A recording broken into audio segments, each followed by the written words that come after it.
I speak to my business partner quite a bit, Jono, and over the weekend, I've never heard from him so much. I kind of saw this happening, with the response from people and how beautiful they were to be able to help us out. But I'm speechless. But Jono, God, I've never seen him so emotional. It's phenomenal. Welcome back to Dirty Linen for another week. It's NAIDOC week, and I would just like to acknowledge that I'm recording this podcast on Bunurong country. And yeah, I'm really excited to celebrate First Nations culture during the course of the week. Our guest today is, however, not First Nations, but he has a fantastic story to tell. Courtney Patterson is one of the owners of Cup of Truth, just a really unique cafe in Melbourne, and something that really speaks to how central coffee culture is to our fair city. Courtney, welcome to the show. Thanks so much for having me. I really love your little espresso bar. I just love where it's situated in Melbourne, and I love what's been happening to your story recently. Are you pouring yourself a coffee as we speak? I actually am making a coffee. I have not had one yet. And I'm actually not working because I have my children today, so it was kind of nice to fit in. But yes, you are correct. I am just about to have a coffee while I talk, because it's one of the best things to be doing. Courtney, tell us about Cup of Truth. What is it? Where is it? How long has it been there? What's the experience like? Yeah, well, I was lucky enough for a friend to stumble across the space, and it's in the Grave Street Campbell Arcade. It was built for the 56 Melbourne Olympics back in the 50s. There was a little hole in the wall. Originally, it was a tobacconist ticket booth. And actually half the size it is now. It sits at 3.3 metres by 1 metre deep. So it literally is a hole in the wall standing espresso bar. Yeah. And when did it open? So we acquired the space in September of 2009. So this is going into my God, this makes me sound quite old. It's into my 12th year. What makes someone look at a space like that and think that it's appealing? Because personally, I love the fact that it's there and that people, take over these little cupboards to create a hospitality experience. But I just can't imagine tying myself to such a small spot.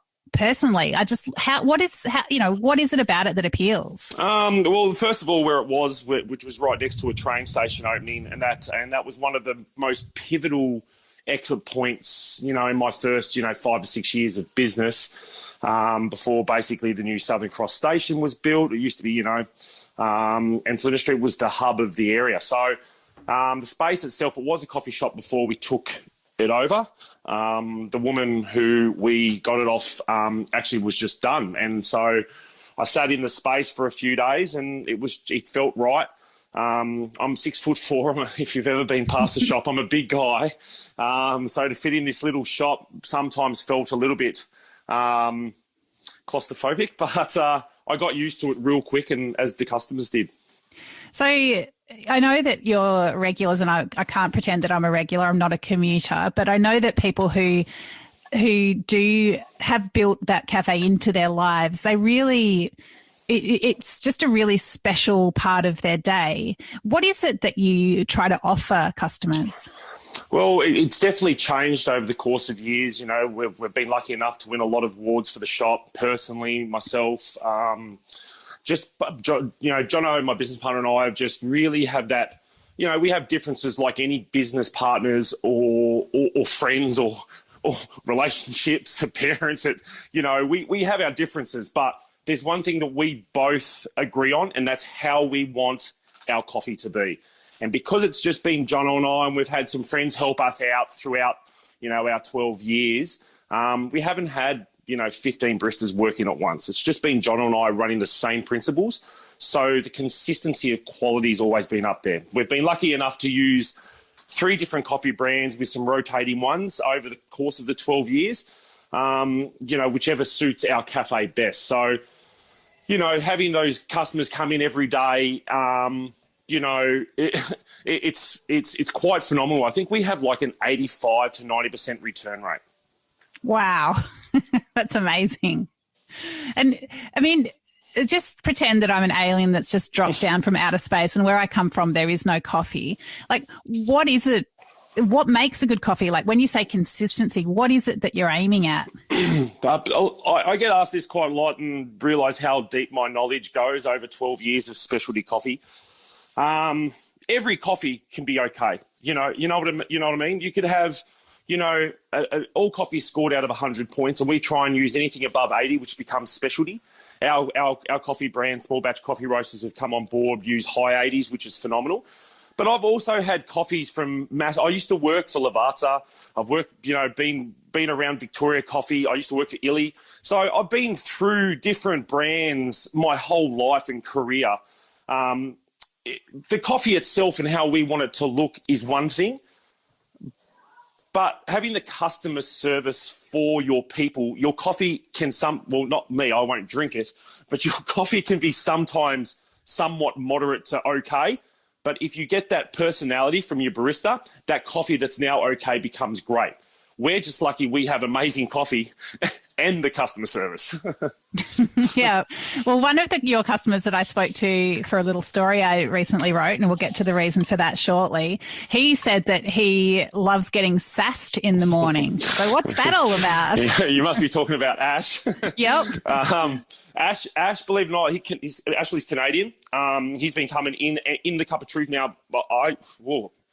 Must be nearly 10 years, I would say. So he's moved offices. He still comes. COVID last year. He popped in on his bike when that 5K radius wasn't allowed. So Ash has been a real good customer of ours. And I don't know. I think after, it gets to a point where you realise you can, you can poke a bear when you've got regulars. Yeah. But, with the baristas as well, we just have to be ready for it to come back over the counter, back at us. And the customers feel that comfortable now where the jokes fly and the sass is there and everyone feels comfortable. I can't tell you that, not only have I made friends and Jono has made friends through the shop, but those customers are now friends. Those guys know, at 8 o'clock, Chris is probably going to be there, Ash will be there, and John's going to be there. And now Chris talks to John and Ash when they're there, and this kind of happens now where, how was this? And I'm like, I can't believe you two are talking about, an issue because you talked about this last week or yesterday or the 3 days in a row. So the customers have become quite attuned as well to each other. And I don't know if that's because it's not a cafe and, everyone's right there at the counter ordering at the same time. Yeah. Which is how we got the name, like the Cup of Truth. We have not so much anymore because FPOS, we only pretty much run FPOS now. We have a cup on the counter and that's how we got the name Cup of Truth. It was, rather than Jono and I stop making coffee to grab your money, you can just do it all yourself. So if your coffee's $4 and you've got a $5 note, you can put a $5 note there, grab $1. You've got the correct change, put it in. So therefore, we really put trust into our customers. And I think, over days, there's been some foreign coins or, some short change. But the people who also leave that dollar in there balances everything out. I think the customers appreciated it, that we had that availability of trust in them. And therefore, their loyalty become, nothing that I've ever seen in any other shop I've ever worked in. Yeah, it's really amazing. It's such a beautiful community that you've created. Now, obviously, COVID and a commuter cafe are not good friends, but you actually had a big, disruption or potential or uncertainty in your business before COVID came along. Can you talk to me about the Metro Tunnel project? Yeah, I can. I don't really have that much information. A few years back, there's some proposals that the Met Tunnel had acquired land down there. So the space was Melbourne City Council, all the way up to the gates, which then was actual Metro Trains. Metro Trains govern the space. So if we ever have a drama, we basically go to Metro and then Metro to the council or whatever. We do have direct contacts. But then with the tunnel project, they've acquired some of this off Metro Tunnel. So it's actually split into 3 spaces now between, Melbourne Council up one end, Metro Tunnel, Metro Trains down the other, and then the tunnel project right in the middle. And there was chats about two of the shops being affected by the connection of the tunnel into Flinders Street Station. So the plans are all there. Everyone can see them. But, you know, we've kind of, that's been going on. And obviously with building and delays, we just get pushed back a year. Demolition clauses are great for businesses, but also can be, you know, absolutely devastating. So we actually don't know we're so up in the air. We have a review of what's happening September 1st. But there was chances for us to go. They've just waited till all the leases were up. And then, you know, we're just on month to month with no compensation. Wow. So, I mean, what's it felt like to be on a month to month lease? Well, you know, before COVID, you know, the shop was doing fine.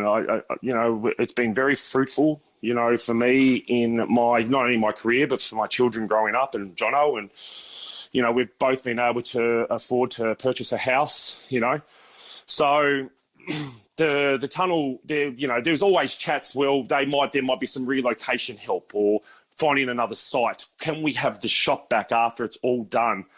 Will our shop actually get affected? What's the go? So the questions are there and you can imagine when all this was kind of started, how many customers were asking us, and not to be able to give anyone a straight answer is quite frustrating. Well, I guess at least you've had a lot of practice with uncertainty.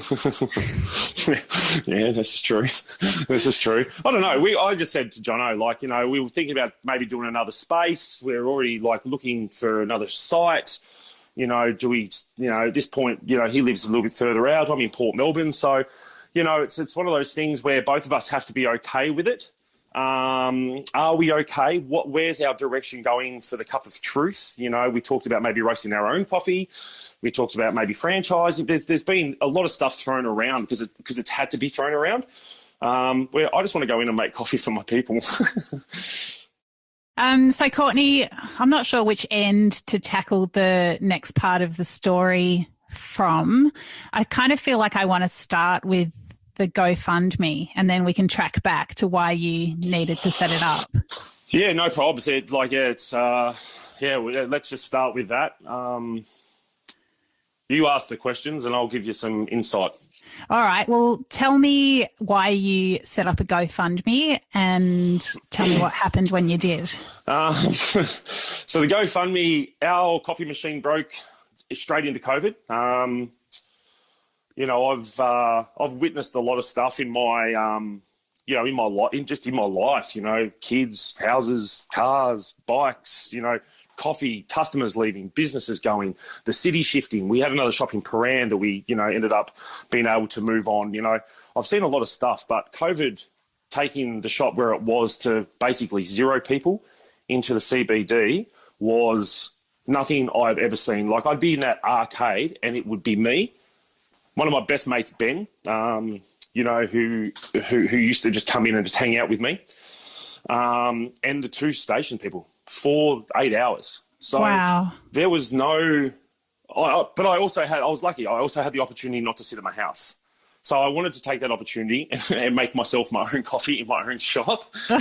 And, you know, Metro trains, we have a lot of Metro train drivers who are our customers. And so they were still on full capacity. So I knew there was going to be some people around, but, you know, going from, you know, 400 or 500 coffees to 30 or 40 is pretty heartbreaking.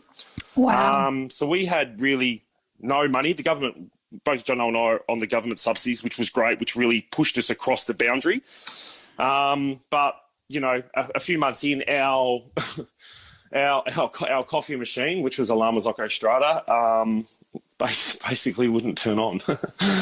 And so it's all electric, it's all panels, it's all electric panels, it's all digital. And so we were pretty stuck. So our tech company, Brewtech, Craig and Steve and the boys there are phenomenal. They jumped on board with a loan machine. Then when we finally got talking to them, because obviously they were going through COVID, there was hardly any shops open. You know, you can imagine their business where they're relying on people to go fix their machines and their shops are closed. So everyone kind of took a hit in that hospitality sector. And when we finally got talking to Craig, Craig had let me know to have this machine back where it was $6,000 or thereof. Yeah, wow. I mean, for people who don't really get why it could be that expensive, like a La Marzocco, it's sort of like a car, like a sports car, isn't it? It's all machines have their own principles, and the machines can range, in prices. But, when you're in the coffee industry like John and I've been for so long, we want the best of the best to be able to produce the best thing for the customer. And that Strata, that was it. So to have the machine go down, it was not just the electrics. They don't do this. This company doesn't do the electrics anymore. It's basically, in the end, we had, if you want to talk about sports cars, we had a Porsche shell with a motor, and then that was it. No wiring, no pedals. So we basically have to rebuild this machine from ground back up. Which is why it's so expensive getting parts in, getting, second-hand parts if we can. But, it's $6,000 when, you're making 30 coffees a day is not going to... Doesn't really compute. No. So, and that's how the GoFundMe page, Jono and I talked about, what we want, where we could head, who we could ask, could we somehow come up with the money? Could Brewtech somehow wangle, but they've already been that fruitful with us on a loan machine.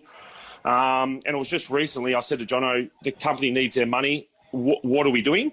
And I thought, well, why don't we do a GoFundMe? Like, even if we get a little bit of money off people, it's still just a little chunk out of what we're going to owe. And so, my morals to kind of push that target over and ask people for that kind of help, it probably doesn't sit the best with me.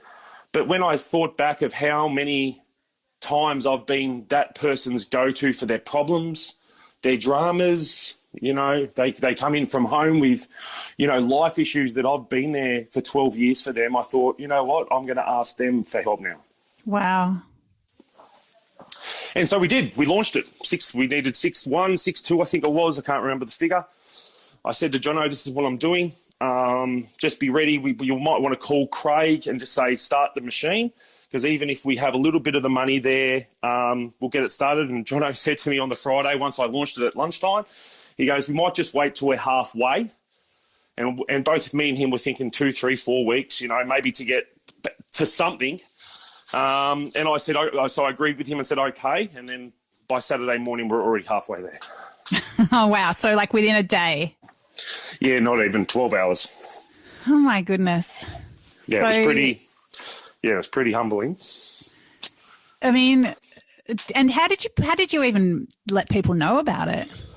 I guess because I was only saying this to my daughter a couple of weeks back, like our coffee's well known. We actually got called the goat of coffee the other day by one of the donors. Wow. Greatest of all time. Yeah. So, we're not just Melbourne known or Victoria known. We're known throughout Australia. People who come interstate, they find us.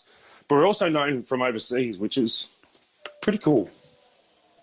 That's pretty amazing. So did you get donations from all around the place? Yeah, everywhere. Like there's people who I haven't seen for 10 years. Like one of my friends up in, Noosa, he's a triathlete and was in Thailand and he's back in Noosa now, but he donated and I haven't seen Alex for, many years. So, yeah, it was pretty crazy because I just went on our Facebook page and our Instagram page for the shop, which is obviously the Cup of Truth. And then I just posted on my own personal one because, throughout my life, I've met a lot of good people, and some of the customers from the shop are also on my personal one. So they're the only kind of 4 platforms we put it on. And yeah, the response was, it's just mind blowing. I'm like speechless, like, I get caught up for words because I just wasn't expecting it. So you got halfway. Actually, that's a lie. I was expecting it, but just not like that. You got halfway in 12 hours. Where's it at now, or where did it proceed? Yeah, well, I speak to my business partner quite a bit, Jono, but over the weekend, I've never heard from him so much. I kind of saw this happening, with the response from people and how beautiful they were to be able to help us out.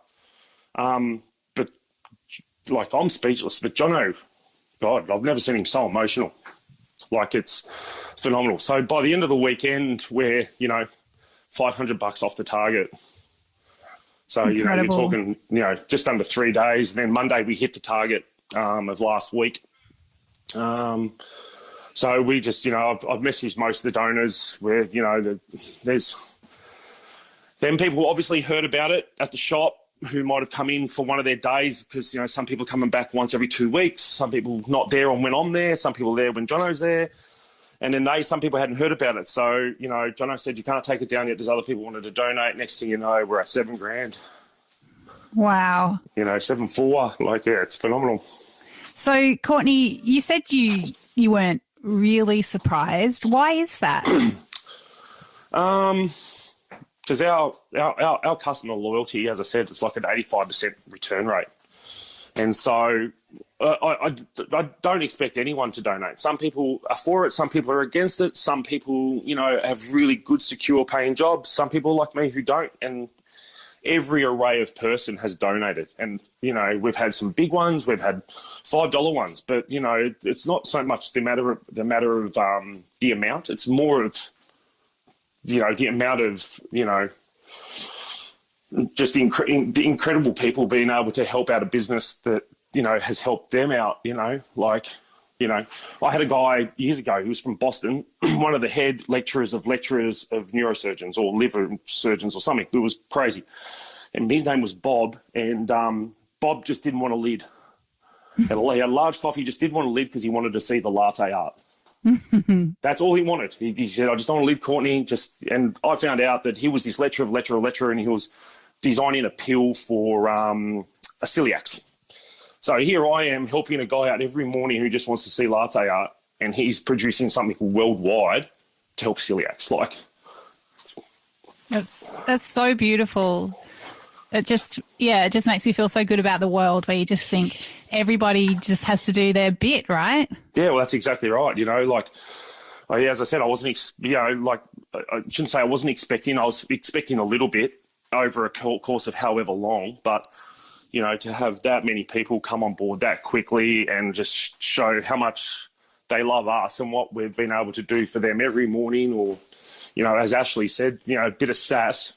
People like that. People, you know, we're their first point of contact besides their household, generally. Yeah.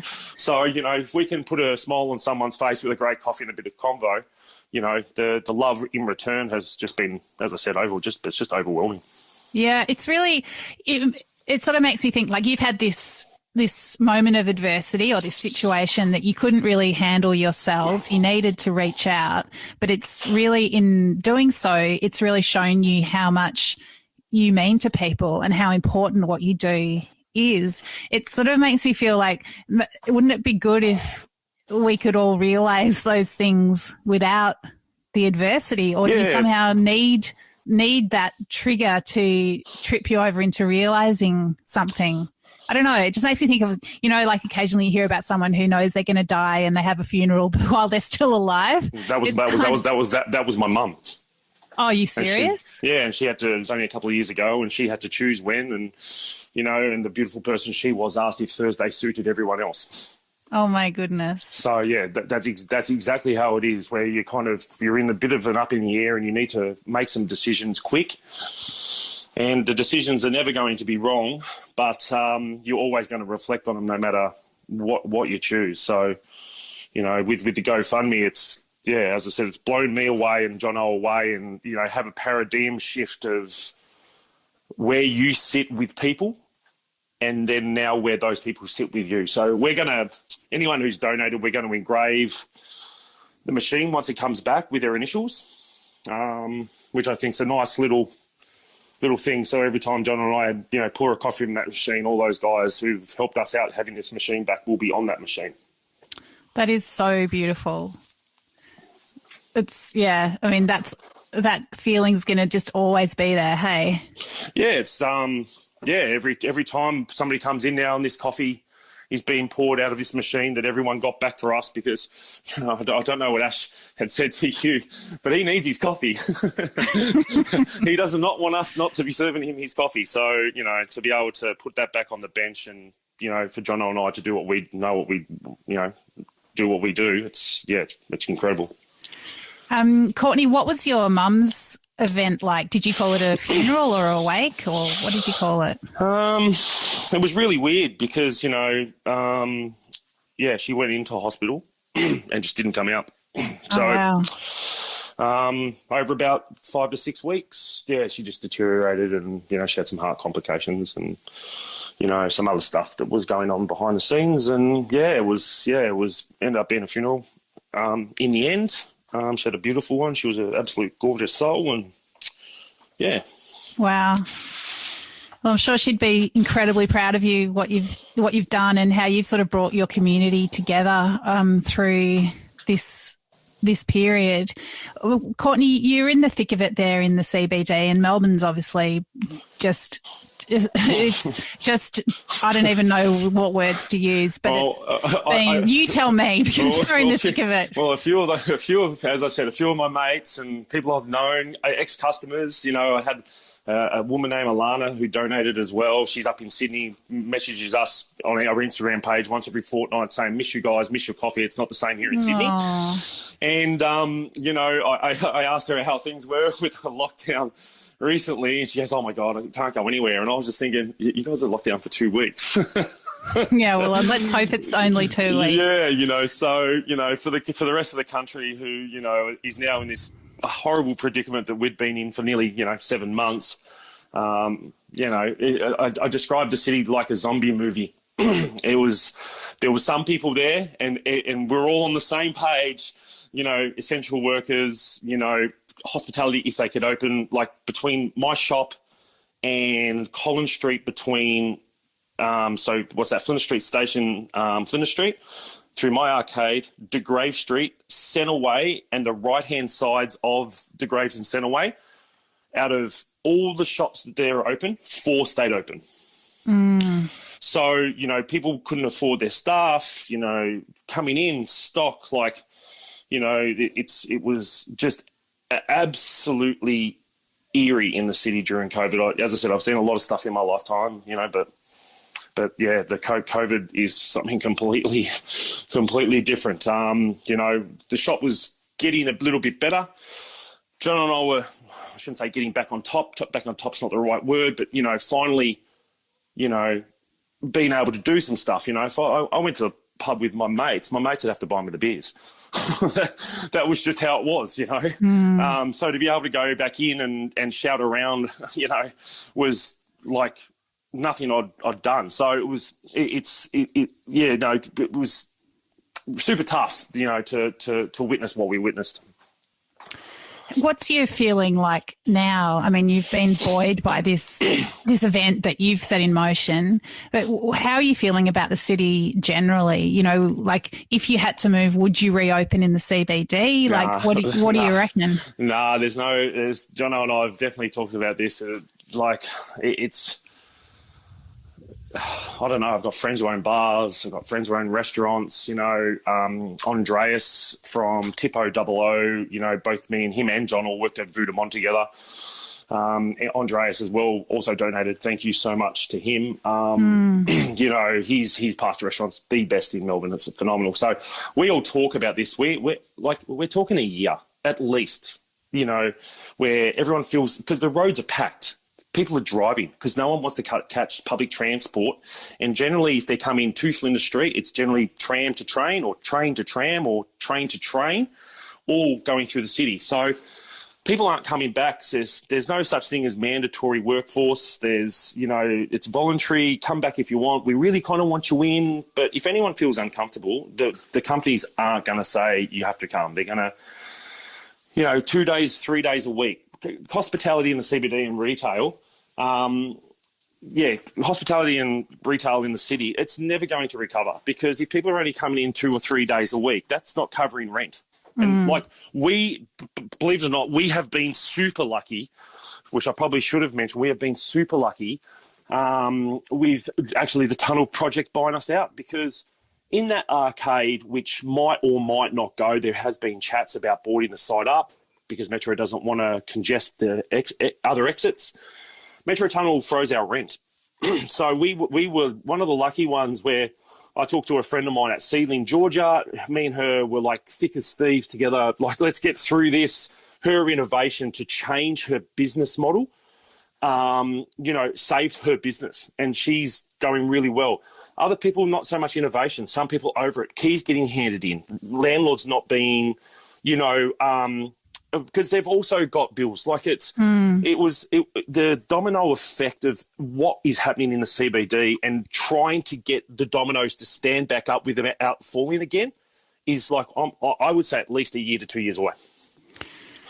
Yeah, it's really hard to think about holding out if your business is well below par, well below break even for that period of time. You'd really want to have a huge long-term plan, wouldn't you? Yeah, well, and in hospo, you don't have that plan. Like small batch coffee roasters have been trying to open up their city store now for a year. Like, they can't. Where are they getting the staff? Where are they getting the stock? Money for the rest of the fit outs. Like there's stuff that, it's unfathomable to try and get your head wrapped around the absolute destruction of what's happened to CBD life. Like, who now is coming, like, people in Chadstone, they're there, and Southland, I've seen it. There are people coming back to the city, but as soon as they can leave, they will. I think nighttime's not too bad, at least on the weekends. Yeah, some of the nights are good because they're, people can travel now, and it becomes that middle place point. Yeah. All right, I live in Port, Jono lives out west, all right, let's meet in the city for a drink, or whatever. But that Monday to Friday trade between, we used to open at 6, close at 3. Yeah, that 12 to 3 was a little bit quiet. I'd be lucky to see, half a dozen to a dozen people up to 7 o'clock now. Gosh. And those guys there, I'm only opening because they're my regulars. Michael Crawford, who donated, he's there at 6:35 every morning. Therefore, I'm there at 6:30 to make sure I serve him. A couple of the tradies who come in, I'm there for them. But I will never have to open up at 6 or stay open to 3 ever again. Or any shop, technically, So it's pretty, it's a bit eerie with the unknowns of the CBD, unfortunately. Yeah, well, Courtney, I'm thrilled that you've had this really buoying situation where I can't wait to see the coffee machine with, fixed, rebuilt with all the initials engraved upon it. I think it's so incredibly special. To me, it's a beautiful Melbourne story. It's a beautiful hospitality story. But yeah, it is, I guess, there is this tinge of uncertainty and sadness around it as well because of the period that, drove you to need to do this. I guess we don't exactly know how things are going to unfold, but I hope there are many more cups of truth for you guys. And, yeah, thanks for doing what you're doing and thanks for being there for Melbourne. No problem. Thanks for having me on today. This is Dirty Linen, and I'm Dani Valent. We air the issues that the hospitality industry finds hard to talk about. We spend a week thrashing around each issue, hearing from different people with unique perspectives. We want to hear from you as well. If you have something that needs to be said about a topic, get in touch so we can include your perspective. Contact us at dirtyLinen@deepintheweeds.com.au or hit us up on Insta at Dirty Linen Podcast. We can't wait to hear from you. This